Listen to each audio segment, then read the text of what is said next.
Magandang araw po, mga kaibigan. Welcome po sa Kulil TV. Atin pong tunghayan ang aking kwento na pinamagatang Married to the Stranger Billionaire. Pero kung bago ka pa lang sa aking channel, paki-like po ng aking video, paki-click po ng subscribe button gayon din ang bell icon para lagi kayong updated sa mga paparating ko pang uploads.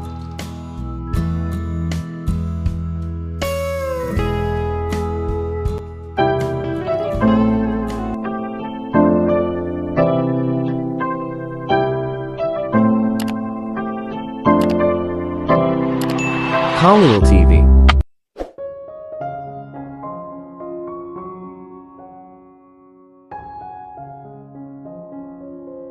Nagbihis sina Gabby at Tommy pagkatapos ng swimming habang papunta sila sa kotse ni Tommy. Hayaan mo akong ihatid ka sa bahay mo. Inalok siya ni Tommy na sumakay. Lumapit si Gabby sa kanyang sasakyan, ang mga mata nito ay nakatingin sa kanya na may ngiti sa mga labi. Ganyan ka gentleman. Umikot ang mata ni Tommy, alam niyang sarcastic siya ngayon.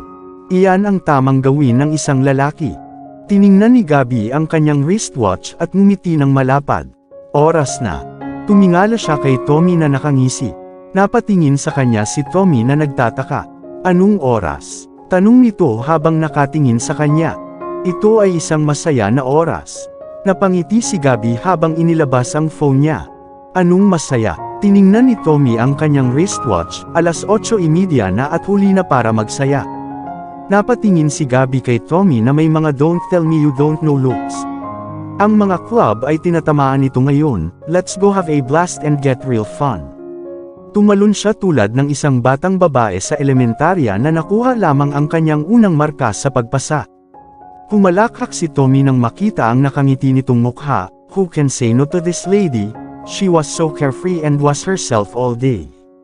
Naalala niya ang isang taong matagal na niyang hinahanap. Okay, gawin na natin yan. Pumasok sila sa sasakyan at nagpunta sa Scumball Club. Narinig ni Gabby ang malakas na tugtugin nang pumasok sila at nagsimulang umiling sa beat. Ngayon ito ang sinasabi ko. Yoyo, napasigaw siya ng malakas at nagsimulang sumayaw. Sumama sa kanya si Tommy habang sumasayaw sila. Napakalakas ng musika na halos hindi nila marinig ang kanilang mga sarili. The way Gabby moved made Tommy suggested she join a dancing team, magaling talaga siya. Sa dami ng tao, nakita ni Gabby si Blake at kumunot ang noo. Anong ginagawa niya dito? Tumingon siya kay Tommy. Excuse me for a while, babalik ako agad. Sinabi niya sa kanya sa pamamagitan ng malakas na ingay, tumango si Tommy para ipakitang narinig niya siya. Lumapit si Gabby kay Blake at tinapik ang balikat nito. Hey young man. Tumingon si Blake para tingnan siya pero hindi na siya nagulat na makikita siya rito na parang club goddess si Gabby. Hello miss. Kinurot niya ang pisngi niya at nakita ito ni Tommy mula sa kinatatayuan niya. Anong ginagawa mo dito? Tanong ni Gabby, umupo sa tabi niya, humigot siya ng beer niya na nasa mesa. Tumingin si Blake sa kanya pero wala siyang pakialam kung suminsim siya ng beer niya o hindi. Nakikisama sa mga kaibigan kong babae. Walang ganang sabi niya. Nagtaas ng kilay si Gabby. At ang girlfriend mo. Umiti si Blake at humigop ng beer niya. Magaling siya dito, hindi siya yung tipong seloso. Mukhang na-relax si Gabby, ito rin ang girlfriend na tinuruan niyang panatilihin. Good for you. So nasaan yang mga babaeng kaibigan mo? Tumingin siya sa paligid ngunit wala siyang makita. Ipinatong ni Blake ang kanyang mga kamay sa mesa habang nire-refill ng bar attendant ang kanyang baso. Nakahabol sa ibang lalaki, alam mo. Dinala niya ang baso sa labi niya at uminom ng isang malaking lagok ng beer. Pumalakhak si Gabby, buti alam nilang hindi ka gwapo at ang boring mo. Shit, hindi na mauulit. Naningkit ang mata ni Blake at nagtawanan silang dalawa. Mag-isa ka lang ba dito? Tumingin siya sa kanya. You should know better. Marami akong nakuhang lalaki. Proud na sabi ni Gabby, lagi siyang may dinadala sa isang club. Umisi si Blake at tumingin sa mukha niya. Yung sinisipa mo sa gilid ng sidewalk pagkatapos ng bawat date. Dahan-dahang inipit ni Gabby ang buhok sa likod ng tenga. Wala akong planong gawin yun sa isang to. Seryoso siyang malungkot. Inalalayan ni Blake ang kanyang baba gamit ang kanyang mga kamay at ngumiti. Don't tell me na in love ka ng totoo. Napataas ang kilay ni Gabby. Hell no, guwapo lang siya at meron siyang cute smile and teeth. Kinagat niya ang kanyang mga labi, ang salitang pag-ibig ay isang malaking distansya sa pagitan ng kung ano ang mayroon siya para sa lalaking iyon, hindi siya na in love, iyon ang kanyang first rule. Inilipat ni Blake ang ulo niya sa gilid niya para tingnan siya ng mabuti. Let me guess, hindi mo pa siya hinahalikan, dapat iyon ang dahilan. Tumaas ang kilay niya sa amusement. Oh no, napangiti si Gabby, nahuli mo ako doon. Noon pa man iniiwan ni Gabby ang sinumang lalaking hinalikan niya, lalo na kung hindi ito magaling na humalik. Nakakatuwang babae. Umiling si Blake, this was something that he knows so much, this was Gabby after all. Umuwi ka na Gabby, at itigil mo na ang pagiging aswang mo. Humigop ng beer si Gabby at bumaling kay Blake na seryoso ang mukha. Kung magaling siyang humalik, iingatan ko siya. At kung hindi siya, break ka na agad. Simpleng sabi niya. Hey, tawag ni Tommy habang papalapit sa kanila. Tumingon naman si Gabby. Tommy, umiti siya sa kanyang nakakaakit ng ngiti habang tumatayo para hawakan ang braso nito. Sorry for keeping you waiting. Meet Blake, my brother's childhood friend, and Blake meet Tommy, my date for tonight. Inilahad ni Blake ang kanyang mga kamay para makipagkamay. Nice to meet you, Tommy. Alagaan mo siyang mabuti, she's like a kid sister to me. Nakangiting sabi ni Blake. Kumunot ang noo ni Gabby. Blake, tinawag niya siya ng nakadikit na ngipin, kid sister my butt, kumalakhak si Blake. Alam niya kung gaano ayaw ni Gabby na tinatawag siyang kid sister. I will. Sinabi ni Tommy kay Blake na nauunawaan na ang kanilang relasyon ay isang kaibigan lamang at wala nang iba pa, hindi niya kailangang mag-alala kay Blake. Pilingon ni Gabby si Tommy. Let's leave this dude and go there and have a real drink. Ayaw niyang masira ni Blake ang date niya, malamang pinapunta siya dito para bantayan siya ng kapatid niya. Okay, let's do that. Pumunta silang dalawa sa bartender sa left wing ng club at umorder ng champagne.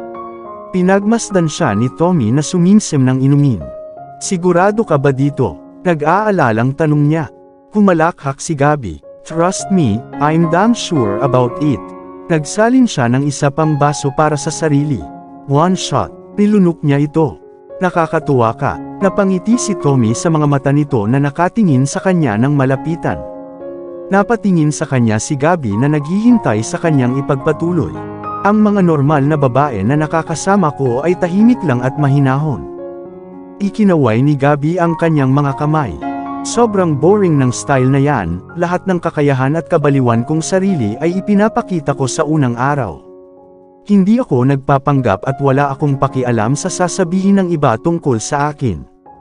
Kumuha siya ng isa pang baso at itinaas sa kanyang mga labi, ngunit napatigil siya para tingnan si Tommy na hindi pa nagagalaw sa kanyang inumin. Huwag mo akong hayaang uminom mag-isa. O sige, itinaas niya ang inumin sa kanyang labi. Ang cool mo. Bakit? Sumandal si Gabby malapit sa mesa habang nasa baba ang mga kamay. Hindi ko maintindihan. Napatingin sa kanya si Tommy na nagtataka. Ang ibang mga lalaki ay gustong kumuha ng kanilang mga pagkakataon, ngunit ikaw. Nagtaas ng kilay si Gabby. Hindi mo ginagawa yon. Iginagalang ko ang mga kababaihan. Itinaas ni Tommy ang kanyang baso sa kanyang labi. So wala ka pang hinalikan na babae. Napatingin sa kanya ng malapitan si Gabby na tipsy na. Ibinagsak ni Tommy ang kanyang baso at ipinahid ang kanyang mga kamay sa kanyang mukha na parang nahihiya. No? Sinubukan ko, ngunit hindi ito nagtagumpay. Talaga, nagtaas ng kilay si Gabby sa pagtataka. Sino ang babaeng iyon? Umiti si Tommy at sobrang pula ng mukha. Isang babae mula sa aking university. Siya ay isang dalaga, baliw at cool. Wala siyang pakialam sa kanyang damit o ayos ng buhok tulad ng pagsusuot niya ng anumang bagay na komportable siya. Hindi alintana ang mga kulay. Ang ganda niya pa rin. Marahan na bumuntong hininga si Gabby, sa paliwanag niya dapat siya ang first love niya. At in love ka pa rin sa kanya. Oo. Sinong magmamahal sa kanya? Sinabi ni Tommy ang mga salita bago ito ihinto. Tumingin siya kay Gabby at nawala ang ngiti niya. Ako ay humihingi ng paumanhin. Humingi siya ng tawad. Ikinaway ni Gabby ang kanyang mga kamay. Hindi mo kailangang, seriously I'm okay. It doesn't matter to me. So tell me. Hindi ko dapat sinasabi ang lahat ng ito kapag nakikipag-date ako sa'yo. Tumingin sa kanya si Tommy na may paghingi ng tawad. Napapaungol si Gabby sa patuloy niyang paghingi ng tawad. Come on, wag kang ang isip bata. Normal lang yan, so tell me where she is now. Pinag-aralan ng mabuti ni Tommy si Gabby, wala siyang pinamigay kaya nagpatuloy siya. I don't know. I lost contact with her after we graduated and I had to travel out of the country for some research. Humigop si Tommy ng kanyang champagne. Pero nakabalik na ako ngayon. Nagtaas ng kilay si Gabby. Any plans of finding her? Baka wala na siya, 2 taon na, mahinang sabi ni Tommy. May na-realize si Gabby at lumapit siya. Iyon siguro ang dahilan kung bakit ka nagpasya na makipag-hangout sa isang tao. Ginagawa ko na yun mula pa noong taong ito, ngunit walang kasing galing sa kanya hanggang sa nakilala kita ngayon at medyo kawili-wili ka. Hinawakan ni Tommy ang mga kamay niya at tinitigan siya. Alam ni Gabby na nasa isip pa rin niya ang ibang babae. Sana mahanap mo siya balang araw. Nakangiti niyang sabi, kumuha siya ng isa pang baso ng champagne. Maagang nagising si Stephanie kinabukasan, tiningnan niya ang oras, 5:30 na. Napangiti siya sa sarili, ito talaga ang plano? Naghilamos siya. Naligo at nagbihis pagkatapos ay bumaba para maghanda ng almusal para kay Carlos, una para sa kanya. Well, ginagawa lang niya ito dahil nangako itong mag-tutor sa kanya, natural na hinding-hindi niya ito gagawin para sa kanya. Naghanda siya ng breakfast of egg, saffron, truffles bread, sprinkled buns at gold dust, gull's egg omelette at isang mainit na masaganang tsaa. Magaling siyang magluto dahil ang kanyang ina ay magaling magluto at lagi siyang attentive to learn. Nakangiting dinala niya ito sa itaas sa kwartong kasama niya ngayon ni Carlos. Inayos niya ito sa mesa at proud nang umiti sa sarili, at least ito ang magpapaayos sa kanya sa magandang mood.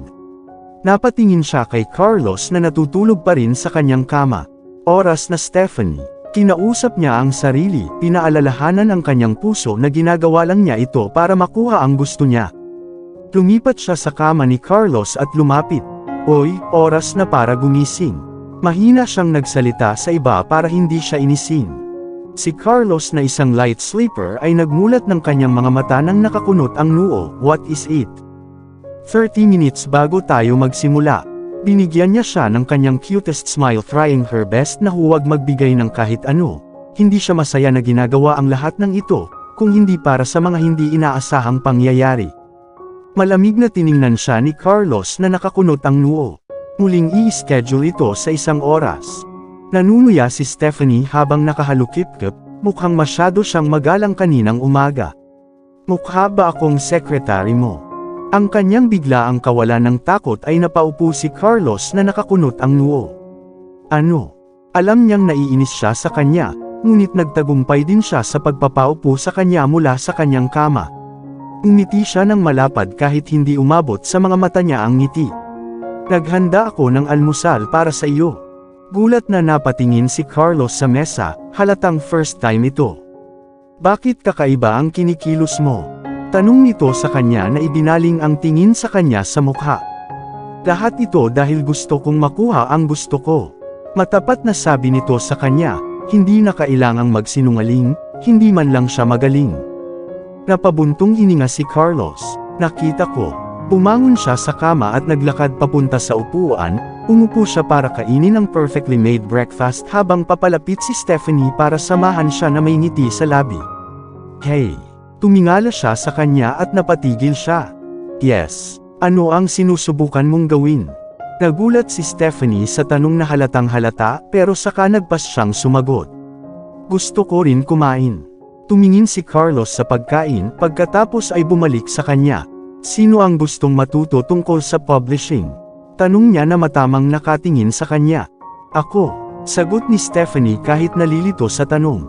Sino ang nangangailangan ng tutor? Ako. Iniisip niya kung ano ang kinalaman ng lahat ng mga tanong na ito sa pagkain niya ng almusal kasama niya. Sino ang teacher dito? Ikaw. Kahit papaano ay nagsisimula na siyang malaman kung saan patungo ang lahat ng mga tanong na ito. Umiti si Carlos at kinuha ang kanyang kutsara. Buti na lang alam mo, ngayon para sa simula, hindi ka dapat kumain ng almusal sa umaga, part of training. Ngumisi siya. Kumunot ang noo ni Stephanie, isang bagay na siya ay natulala. Bakit naman? Siya ang nagtatanong sa kanya ngayon. Sa ngayon tinuturuan kita ng business rush. Nagtaas siya ng kilay. Magsasalita pa sana siya pero pinutol niya agad. Hey, ako ang teacher dito. Makinig ka sa akin kung gusto mo talagang matuto o magbago ang isip ko. Kaya tama siya tungkol sa pagiging guro niya, ngunit ang paggawa sa kanya ng isang tanga dahil humingi siya ng tulong sa kanya ay hindi masyadong patas. Nakakunot ang noo niya habang nakatitig sa kanya. Ang pangit mo. Umisi si Carlos, nakatingin sa mukha nitong nakakunot ang noo. Alam ko. Napakunot ng mariin si Stephanie, kung ang mga mata ay patalim ay sinaksak niya ito ng 1,000,000 beses. Pakiusap ni Carlos na alam niya. Magandang bagay ang iyong ginagawa. Ngayon bumangon ka at maglakad-lakad mula sa pintong iyon hanggang sa aking kama hanggat kaya mo. Grabe iyan. Tumingin sa kanya si Stephanie na may nagyayelong tingin sa kanyang mga mata. Walang nakakabaliw habang nag-aaral. Pumirma siya, napagod na sa pakikipag-usap at nag-aaksaya ng lakas sa kanya nang halos lumamig na ang almusal sa kanyang harapan. Pwede bang gawin mo na lang ang sinabi sa'yo at itigil mo na ang pakikipagtalo sa akin? Ang malamig na boses nito ang nagpatayo kay Stephanie. Alam niyang wala ng pag-asa ang pagkakaroon ng pag-uusap na makakasira lang ng araw niya, marahil pagkatapos nitong gawin ang kalokohang bagay na ito ay sasamahan niya ito ng maayos na pagtuturo. Nagsimula siyang maglakad tulad ng sinabi nito sa kanya habang kumakain si Carlos ng kanyang almusal. Sinubukan niya hanggat maaari na huwag tumingin sa mayabang na lalaking iyon.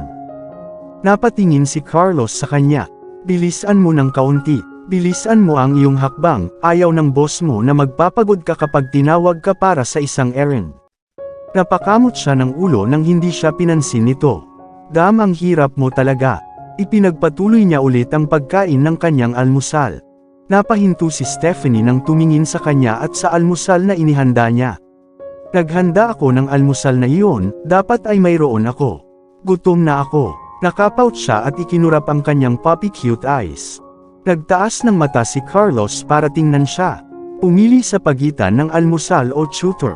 Binigyan niya ito ng dalawang pagpipilian na may tusong ngiti sa labi. He was a real pain in the ass, naisip ni Stephanie sa sarili. Tutor. Patuloy niyang ginagawa ang sinabi sa kanya, mula sa pintuan hanggang sa kanyang kama, paulit-ulit, sinusumpa siya ng kanyang puso. Tinapos ni Carlos ang pagkain, naligo, nagbihis ng maayos na suot. Napasulyap siya kay Stephanie na namamasyal pa rin at tumatawa, masunurin talaga at tulala, plus walang muwang pa. Ito ay ganap na nababagay sa iyo. Nanunuya siya. Binigyan siya ng matalim na tingin ni Stephanie. Pinagtatawanan mo ba ako ngayon? Pinupuri lang kita. Sarkastikong sabi niya, pinagdikit ang kanyang mga labi sa isang matigas na linya para pigilan ang kanyang pagtawa. Galit na binato siya ni Stephanie ng unan. Hindi mo ako tinutulungan. Naglakad siya papunta sa sofa at umupo habang nakahalukip-kip. Ang lahat ng ito ay para sa iyong makasariling pakinabang. Seryoso ako dito at binibiro mo ako all this while. Halos maiyak na siya. Pero seryoso akong tumulong, humalakhak siya. Gosh, hindi pa siya gaanong naaliw gaya ngayon, tumingin siya sa kanya na umiiling. Kalimutan mo na lang. Galit na sabi ni Stephanie habang kinukuha ang kanyang purse at telepono. May pupuntahan. Tanong ni Carlos na parang hindi pa sapat na naaaliw, hindi dahil nagmamalasakit siya. Malayo sa'yo, sigaw niya at naglakad patungo sa pinto. With all due pleasure, bye. Ngumisi siya. Lumabas ng kwarto si Stephanie na pilit na isinara ang pinto para harangan ang nakakainis na tawa ng lalaking iyon na nagkataon na asawa niya. Malalaman niya sana na hindi siya tutulungan nito. Siya ang hangal na maniwala na tutulungan siya nito. Pumasok si Charmel sa opisina ni Carlos 2 minutes kahapon. Maingat niyang iniabot kay Carlos, dinaanan niya ito at pinirmahan. Kunin mo ang auto file sa desk ko by 6. Okay sir. Contact Eric, let him meet me at the construction site in 30 minutes, and tell Sean to prepare the car. Sabi ni Carlos sa kanya nang hindi tumitingin, ang buong atensyon niya sa dokumentong pinipirmahan niya. I'm on it, sir. Lumabas siya ng opisina para gawin ang sinabi sa kanya. Napasabunot si Carlos sa buhok niya. Today will be a very busy day. He picked his phone and dialed Kelsey's number. She picked immediately at ngumiti ito ng malapad. Hello pretty. Hi handsome. Nakangiti din siya sa dulo. Kumusta ka? Tanong niya sa kanya. Mas maganda ako kaysa dati. Tumingin si Carlos sa bintana, puno ng pananabik ang kanyang mga mata. I'm not getting any better. Kailangan mo ba ng masahe? Mapaglarong tanong niya. Maaaring makatulong iyon. Nagtawanan silang dalawa. Gusto mo bang sunduin kita para mag-lunch? No, I don't mind. Okay, lunch it is then. Nagpaalam si Carlos. Similap si Carlos sa bintana ng kanyang opisina at nakita ang isang babaeng magulo ang suot, may hawak na isang kahon. Umisi siya habang pinipicturean si Stephanie. Iyan ay napakakatulad niya. Tumatawa siya. Kumatok si Charmel sa pinto at pinaalalahanan si Carlos na oras na para umalis. Kinuha niya ang kanyang briefcase at umalis sa opisina at kumpanya. Pumunta si Stephanie sa bahay ng kanyang pamilya. Binuksan ni Tanner ang pinto at tuwang-tuwa siya nang makita siya, binigyan niya ito ng mahigpit na yakap. Wow, lumaki ka na Tanner. Napatingin siya sa kanya na may mga ngiti sa labi, matagal na siyang hindi nakikita. Tinagilid ni Tanner ang buhok niya at pinagmasdan siya ng buong buo. Nakasuot siya ng yellow floral dress at light makeup, nakatali ang buhok niya ng naka-ponytail. Na-enhance mo ang iyong kagandahan. Nagtawanan silang dalawa. Mapaglaro niyang ginulo ang buhok nito. Nakakatawa ka. Kumunot ang noo ni Tanner at pinandilatan siya. Hey miss, ayaw ng mga lalaki na magulo sila. Napangisi si Stephanie, napatingin siya sa kapatid niya na feeling like a man ngayon. Wow, matured na din siya. Siya'y ngumiti. Lagi naman akong matured, pagmamayabang niya. Natawa siya, nakahalukip-kip ang mga braso sa dibdib. Sino sa tingin mo ang nag-ayos ng diapers mo? Namula ang mukha ni Tanner. Nakakahiya naman. Nakuha kita doon. Nakangiting panalo si Stephanie. Tumingin siya sa paligid ng bahay na ito ay medyo tahimik. Nasaan sina mommy at daddy? May pinuntahan si mommy, babalik siya in 30 minutes at si daddy naman ay pumasok na sa trabaho. Sabi ni Tanner sa kanya habang naglalakad sila papunta sa sitting room. Okay, guess what I got for you? Napatingin sa kanya si Stephanie na may ngiti sa mga labi. Chocolate. Masayang bulalas niya habang inaabot sa kanya ni Stephanie ang isang box ng chocolate. Salamat. Sinabi ko sa iyo na bibili ako ng tonelada para sa iyo. Pinanood siya ni Stephanie na kumagat ng chocolate. Yung asawa mo mayaman kaya yon. Marahang hinampas ni Stephanie ang ulo niya. Ito ay pera ko. Pinandilatan siya nito. Tumingin sa kanya si Tanner na may pagtataka. Nakakuha ka na ba ng trabaho? Oo, sinungaling. Hindi siya maniniwala sa kanya. Hindi ka naniniwala sa akin. Kumunot ang noo niya. Hindi ko, matapat na sabi ni Tanner. Ipinakita sa kanya ni Stephanie ang mensaheng natanggap niya. Tingnan mo ito pagkatapos. Nanlaki ang mga mata ni Tanner. Wow, nagsasabi ka ng totoo. Ibinigay sa kanya ni Stephanie ang sinabi ko sa iyo kaya tingnan mo. Pero, tumingin si Tanner sa kanya. Bakit ka nandito? Dapat nasa trabaho ka ngayon. Tumingin sa kanya si Stephanie at umiling. Bakit ang smart mo? Tumingin si Tanner sa kanya. Alam niyang may gusto itong sabihin pero pinigilan niya ito. Hey, naparito ako dahil na-miss ko kayong lahat at para sabihin din sa inyo ang lahat ng magandang balita. Okay, naniniwala ako sa'yo. Siya ay sumuko. Tanner, I'm home, tawag ni Laura habang papasok sa pinto. Ibinaba ni Tanner ang chocolate at tumakbo para yakapin ang kanyang ina sa may pintuan. Mom, guess who's home? Napatingin sa kanya si Laura na nagtataka. Mommy, niyakap siya ng mahigpit ni Stephanie. Oh, baby girl ko. Niyakap siya ni Laura. Kumusta ka na? I'm good, mom. Nasa bingit ng pag-iyak si Stephanie, sobrang namiss niya ang kanyang ina. Mom, I got a job now. That's awesome. Napatingin siya sa kanya. Masaya ako para sa'yo anak. Naglakad silang dalawa sa kusina kung saan inilapag ni Laura ang mga pagkain na binili niya. Ma'am, may pagkain ba dito sa bahay? Nagugutom na ako. Hinawakan ni Stephanie ang kanyang tiyan at tumingin sa kanya si Laura at nakatingin sa kanya ng nakangiti. Mukha lang siyang bata ngayon. Bakit hindi? Binuksan ni Laura ang refrigerator para sa kanya. Kunin mo ang anumang maaari mong kainin. Nakangiting pumili si Stephanie, pinainit niya ito at saka umupo sa isang stool sa kusina at kumakain. Mommy, palagi kang gumagawa ng pinakamasarap na pagkain. Itinaas niya ang kanyang hinlalaki para sa kanyang ina na tumawa. Si Laura ay naglabas ng isa pang stool at sumama sa kanya. Sabihin mo sa akin, may trabaho ka ba sa kumpanya niya? Tanong ni Laura. Hell no. Napatingin si Stephanie sa mommy niya na nakakunot ang noo. Hinding-hindi ako magpapakababa. He is a jerk. Hinampas ni Laura ang balikat ng kanyang anak na babae sa pagtawag kay Carlos na jerk. Ouch! Siya ang asawa mo ngayon. Wala siyang pakialam, galit kami sa isa't isa. Mahinang sabi ni Stephanie na halos maluha-luha na. Si Laura ay tumingin sa kanyang anak na may simpatya, ngunit ang isang ina ay kailangang kumilos bilang isang ina. He is still your husband no matter what. Napangisi si Stephanie. Anyways, dapat magsimula ka sa pag-alam niyan. Okay. Alam ni Stephanie na walang anumang pagbabago ang sasabihin niya. Yes. He is my husband fine. I'm aware now. Pwede na ba akong kumain?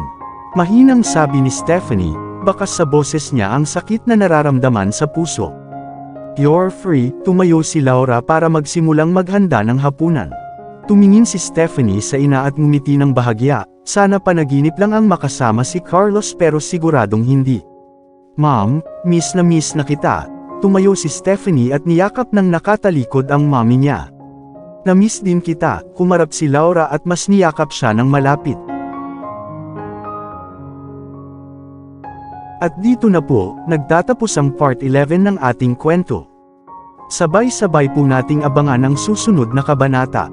Paki-support rin po ng kwentong pag-ibig ni Lucas Khalil TV, ang aming munting channel.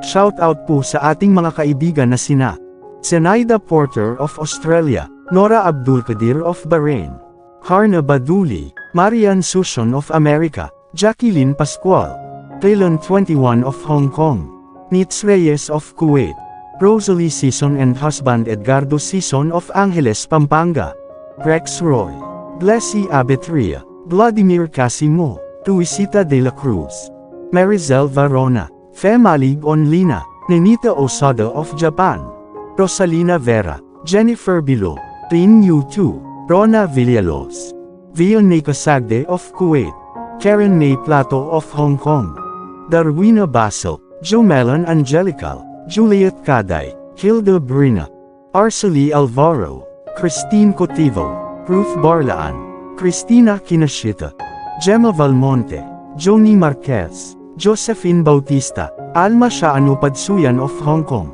Rhonda Carion, Maria Felisa Petron, Coco Alpos, Olivia Dupagan, Teodisa Alvin Buena, Miss Apple Channel, Solimia Bermol, Soledad Talaga, Naranjo Luz of Hong Kong, Sarsi Mamalangkay of Kuwait, Josephine Noblesa of Hong Kong, Estela Granados, Maltizo Limestone, Connie Maximo, Irene Philip of Benguet, Leilani Padre, Tapino Maris, Sholaga 70 of Roma, Italy, Juliet Tamayo, Abun Shoji of Japan, Leonora Laban, Julia Lucero, Thea Williams of New Jersey, USA, Evelyn Pedula, Gloria Abihiro, Avelina Santos, Amy Sexton, Delia Obero, Marilu Antipuesto. Maraming salamat po sa suporta at ingat po lagi tayong lahat.